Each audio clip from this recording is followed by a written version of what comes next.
Oiê, seja bem-vindo, seja bem-vinda a mais um episódio desse podcast. Esse episódio aqui que você está escutando é o número 6. E se você ainda não me conhece, meu nome é Aimee.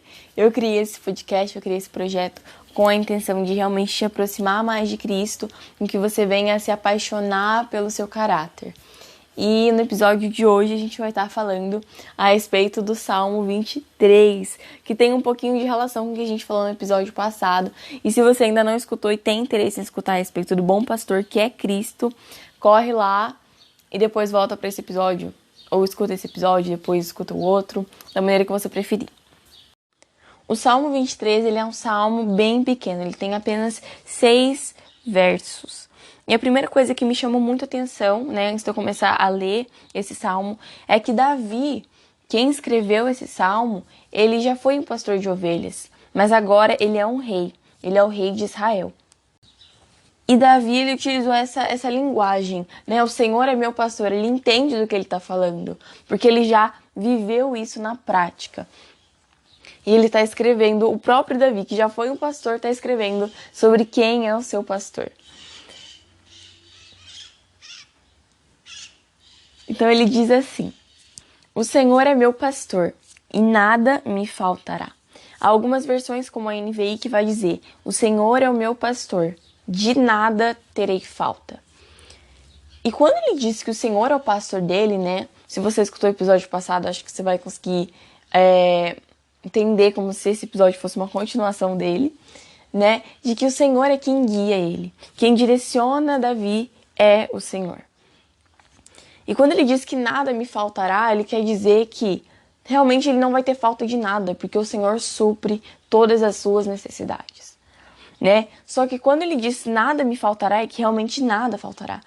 Então não me faltarão dores, não vão me faltar tribulações, não vão me faltar provações, mas o Senhor é meu pastor.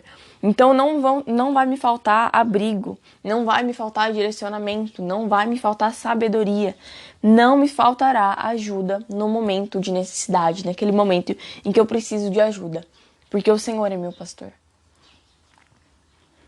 E ele continua, e ele diz assim: ele me faz repousar em verdes pastos e me leva para junto de riachos tranquilos. E isso me lembra lá em Mateus, no capítulo 11, do versículo 28 ao 30, que Jesus diz assim: venham a mim todos vocês que estão cansados e sobrecarregados, e eu lhes darei descanso. Tomem sobre vocês o meu jugo. Deixem que eu lhes ensine, pois sou manso e humilde de coração, e encontrarão descanso para a alma. O meu jugo é fácil de carregar, e o fardo que lhes dou é leve. Então, Jesus aqui está fazendo um convite a todos vocês que estão cansados, vocês que estão sobrecarregados. Ele está dizendo: venham a mim, porque eu lhes dou descanso. Então, o verso, né, o segundo verso desse salmo realmente me faz lembrar dessa passagem. Ele me faz repousar, o Senhor me faz repousar, entendendo que só Ele é quem pode me trazer verdadeiro e real repouso. É só Ele que me pode trazer paz que excede todo entendimento, que enquanto eu tô passando por dificuldades, que enquanto eu tô na luta, na aprovação, eu estou sentindo uma paz no meu coração. Só Jesus pode nos dar essa paz. E no verso seguinte ele diz assim: renova minhas forças e me guia pelos caminhos da justiça. Assim ele honra o seu nome. A versão NVI ela vai dizer: restaura-me o vigor, guia-me nas veredas da justiça, por amor do seu nome. Isso me lembra de outra passagem que está lá em Isaías 40, do versículo 29 ao 31, que diz assim: dá forças aos cansados e vigor aos fracos. Até os jovens perdem as forças e se cansam, e os rapazes tropeçam de tão exaustos. Mas os que confiam no Senhor renovam suas forças, voam alto como águias, correm e não se cansam, caminham e não desfalecem. Então Davi entende que quem renova as forças dele, o único capaz de renovar as suas forças é Jesus, é Deus. É Ele quem renova as minhas forças. É Ele quem me dá forças para carregar a minha cruz. Eu posso confiar nele, porque eu sei que ele é um Deus de justiça. Ele é um Deus justo. E quando diz assim ele honra o seu nome, ou por amor do seu nome, isso mostra que é um Deus fiel. Ele é um Deus de fidelidade. É um Deus que cumpre a sua palavra. E ele continua, o salmista continua: mesmo quando eu andar pelo escuro vale da morte, não terei medo, pois tu estás ao meu lado. Aqui diz, mesmo quando eu andar. Quando eu passar por esse vale escuro de trevas e morte, eu não preciso temer, porque eu tenho um pastor ao meu lado. E o pastor é justamente aquele que guia, que direciona a ovelha onde ela deve e não deve ir. Eu sei que eu estou protegido. Ainda que a angústia, que a aparente solidão venha, eu preciso me lembrar que ele permanece ao meu lado apesar dos meus sentimentos. Apesar dos meus sentimentos, ele é fiel. Apesar da aparente solidão de eu estar sozinha, de não ter ninguém ao meu lado, eu preciso me lembrar que há um pastor que me guia, que me direciona. E no verso seguinte ele diz: preparas um banquete para mim na presença de meus inimigos. Unge minha cabeça com óleo, meu cálice transborda. O que significa, ser ungido? Quando ele diz unges minha cabeça com óleo, a unção ela significa algo separado. Quando Samuel foi ungir Davi, isso significava que ele estava separado para ser rei. Então, ser ungido significa ser escolhido, ser separado. Então, Davi estava dizendo para o Senhor: Senhor, me separa, me consagra.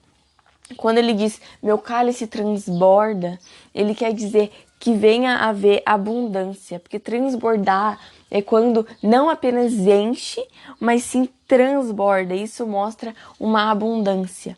E no último verso ele diz o seguinte: certamente a bondade e o amor me seguirão todos os dias de minha vida e viverei na casa do Senhor para sempre. Quando ele diz certamente, ele tem certeza disso. Ele sabe disso, é algo certo. Então, se eu obedeço ao pastor, certamente a bondade e o amor me seguirão. E quando ele diz, e viverei na casa do Senhor para sempre, quer dizer que ele quer estar ali. Há um prazer em estar na casa do Senhor, porque ali é a casa do Senhor. Ele realmente deseja estar ali, porque é ali que está o seu pai, é ali que está o seu pastor. E antes de finalizar, antes de terminar esse episódio, eu gostaria de fazer uma oração com você. Então, se você puder, não sei onde você está, o que você está fazendo, mas feche seus olhos, e também se você quiser fazer isso, e ore comigo. Pai, mais uma vez, eu te agradeço pelo dia que o Senhor nos deu. Eu te agradeço pelas tuas misericórdias que se renovaram nesse dia. Pela tua graça que não apenas nos impede de pecar, mas também perdoa os pecados que já cometemos. Nós te agradecemos, Pai, pela morte do teu Filho na cruz, que nos dá vida e vida em abundância. Por Jesus Cristo, que é o teu Filho, que é o bom pastor que lidera, que guia as nossas vidas. Eu oro, Pai, para que realmente o Senhor venha direcionar, venha estar em primeiro lugar na nossa vida, como prioridade, para que assim toda a nossa vida esteja em ordem, que toda a nossa vida venha estar de acordo com a tua vontade, e que o Senhor realmente nos aperfeiçoe, que nós venhamos passar tempo contigo para que nós possamos nos aperfeiçoar em teu amor, para que todo medo saia e que nós realmente entendamos que a gente pode confiar, porque nós temos um bom pastor que é o Senhor Jesus. O Senhor é o nosso bom pastor. Pai, é isso que eu te peço e desde já te agradeço muito, em nome do teu Filho amado, Jesus Cristo. Amém. E é isso. Se você gostou desse episódio, se esse episódio te edificou, ele foi um episódio bem mais curto do que os outros, mas foi realmente algo que Deus falou comigo. Então eu decidi compartilhar com vocês e é realmente isso. Se você quiser se sentir confortável, compartilhe com um amigo, com um parente, com um primo, com quem você quiser. O podcast está disponível no Cashbox, no Anchor, no Spotify e no Google Podcasts, ok? Então, se você quiser, segue o podcast. Acredito que agora no Spotify tem uma nova ferramenta que é você realmente avaliar o podcast. Se você quiser também se sentir confortável para isso, faça. Acredito que irá me ajudar muito. E é isso. Que Deus te abençoe, que você venha ter um ótimo dia, uma ótima noite. Que nós venhamos realmente, assim como o Pedro nos recomenda, crescer na graça e no conhecimento de nosso Senhor Jesus Cristo. É isso por hoje. Tchau, a gente se vê no nosso próximo episódio.